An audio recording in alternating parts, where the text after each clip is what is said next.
रे सादे हमरा माल के तू काहे पटाले ले बरे रे सादे पटी हो तो पटाए में का रे दिहाव तले हमने का रे पटाई बा सर पटाई बा पटा के मारम लो सर हाथ तो हरे लगा ना गावत रे टांग खोल के छून है कहां बाजार मोतिहारी है कहां बाजार मोतिहारी है कहां बाजार म्यूजिक बाय सोनू सनहिया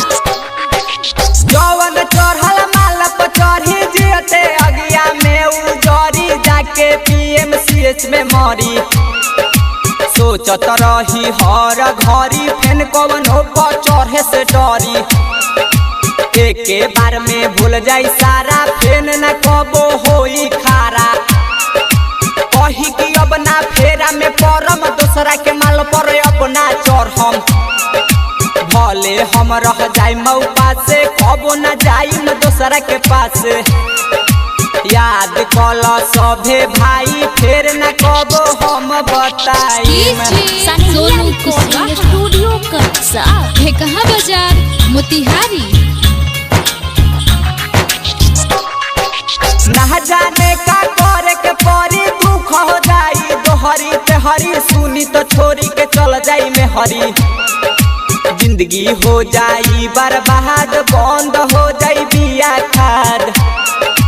बतिया कहतानी साच याद कल आज के आज करना कहीं ताका ताकी ना तो तनिको इज्जतो न बाची हो खाना कतही तू मजबूर हेरा फेरी करे से दूर याद कल सभे भाई फेर न कबो हम बताई सोनू कुशवाहा है कहां बाजार मोतिहारी सनहिया रिकॉर्डिंग स्टूडियो कटसा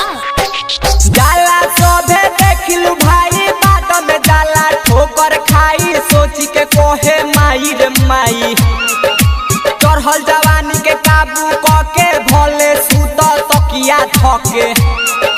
रतिया में जब नींद न आई सुत जई हो हाथे से हिलाई चाहे खा के रही हो दवाई राइटर मन जाए दिहे बताई सोनू सनहिया काम न आई गणेश शर्मा के कहबो भाई